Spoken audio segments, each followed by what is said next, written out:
All right. So I'm excited about the topic of this video, how to get started in real estate investing with no money. I get it. It is so difficult to get into an industry that relies so much on loans. You're competing with cash buyers. You're dealing with people who have such a backing with private money as well. And it gets difficult. I get it. I competed against them for years. And I'll say I got lucky with probably my first property, my second property, and honestly, every single property, I feel like I've got some sort of luck behind it because it takes a lot of luck in real estate. And I will say that the best way to just continue is to literally just continue. You're going to have your downs, you're going to have your ups, but if you stay persistent, eventually you're going to come across the right deal at the right time and it's all going to make sense and it's going to just fall into place. Don't give up. I'm just giving you guys a little speech right now. Don't give up. It does get better. But let's get into my list. So first, the first way, and this is everything I'm talking about today is exactly a property that worked for me, and I'm hoping it works for you. So the very first property that we ever bought was a 5-unit complex, and I was in that deal with zero of my own money, no money at all. And I got lucky. What happened was I was very new to real estate investing and I wanted to get started just like you. And I actually did a Facebook post years ago and I was like, hey, I'm starting to get into real estate investing. I'm trying to connect with people who may also be interested in real estate investing or being a landlord or whatever it was. I can't remember at the time. And I had a guy that I graduated high school with. He hit me up and he was like, hey, man, I've been thinking about getting into real estate investing too. And me and him connected. And I think we looked at one or two properties together, like smaller properties. It was like just gonna be like a fix and flip kind of thing. And he came across this 5-unit that was sent to him from, I think it was a realtor friend of his. And we put an offer in and it got accepted. So all of a sudden, boom, we have a 5-unit. But how I was in it with no money out of my pocket is my partner actually came to the table with I think it was 20% down because it was a 5-unit. It was a commercial loan that we needed because anything that is above 4 units is considered a commercial asset. So had to get a commercial loan and he put the 20% down and he is actually getting paid back that 20% down through the cash flow that we get each month on that property. So he gets, I don't know, it's like $400 ish. And I get $100 a month, which I don't really care because I didn't have to put any money down for the property to acquire it. So $100 is $100 to me. So that's one way to get into real estate investing with no money is find someone who does have money. And I know that sounds easy, but there's creative ways to get them paid back. Maybe you have the knowledge to acquire properties. Maybe you have the time to manage them. Maybe you understand how to collect rent and talk to people and post for rent signs and use for rent websites, apartments.com, whatever it is you use. Maybe you know how to do that and that's what you bring to the table. That's number one. And number two is exactly what we did with the first one, but with a different kind of partner, and that is the seller. So we bought a 10-unit apartment complex, and the seller actually held our down payment on this as a second position lien on the property. Again, a 10-unit. We went and got a commercial loan. We did have to qualify for it, but it's more of a commercial asset. They look at the asset itself more than you.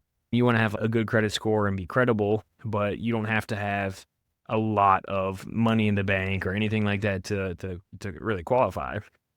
So this one was a few years ago, and it was during a hot market, and there was a lot of people that had offers in on this property, and we put our offer in, but instead of putting cash down for the down payment, we talked with our lender and they agreed to this, that we were going to have the seller hold our down payment as a second position lien on the property over a stated amount of time and a interest rate calculated as well.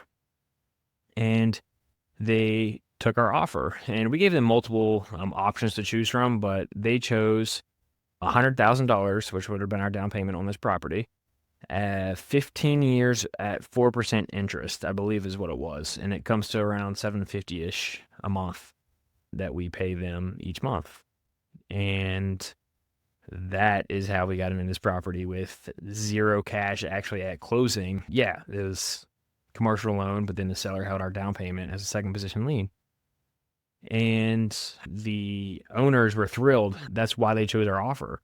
They were like, hey, you know what? You're going to be actually putting our kid through college with the interest that you're going to be making over these 15 years for the seller finance piece that they took. And when we gave them all those options to choose from, I think we gave them like a 10-year option with a really low interest rate. I think we gave them even like a 20 and a 30-year option to choose from with a higher interest rate. But no matter what, we gave them options that we knew was going to make sense for us monthly, like cash flow wise. And that's how we got into number two. And the best part is I'm going to put a link to the calculator that I use personally. And it's exactly the calculator that I used whenever we were putting this offer in to create the amortization schedule for that seller finance piece. So I knew exactly what the monthly payment was going to be whenever we submitted it, because I had the 100,000, I had the 4% interest, and then I had the 15-year loan term, and I could just build it out right here. So I'll put a link to the video right here on my calculator that I use and how you can get it.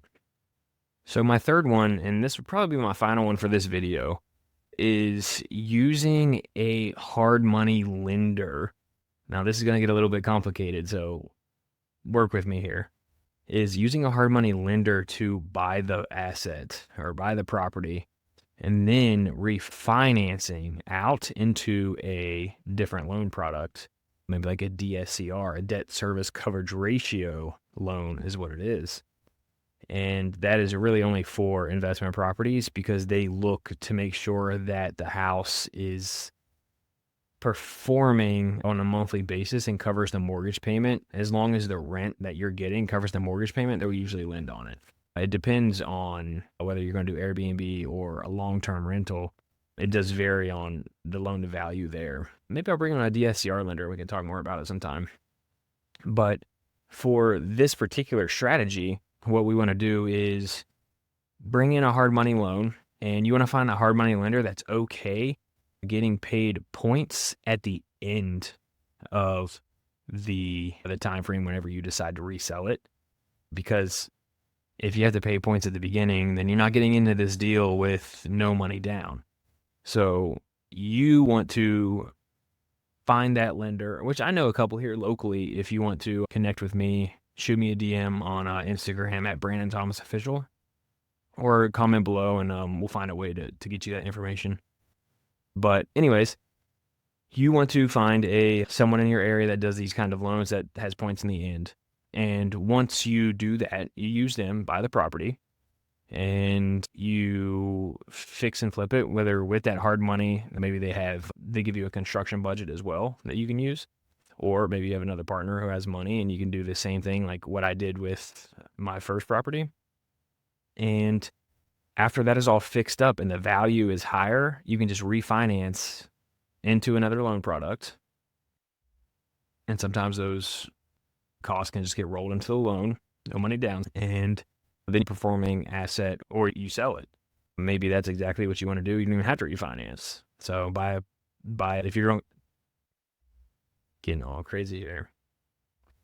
So if you're planning to fix and flip with this strategy, then you'll buy hard money, make sure you get the points at the end, that they also have construction costs included.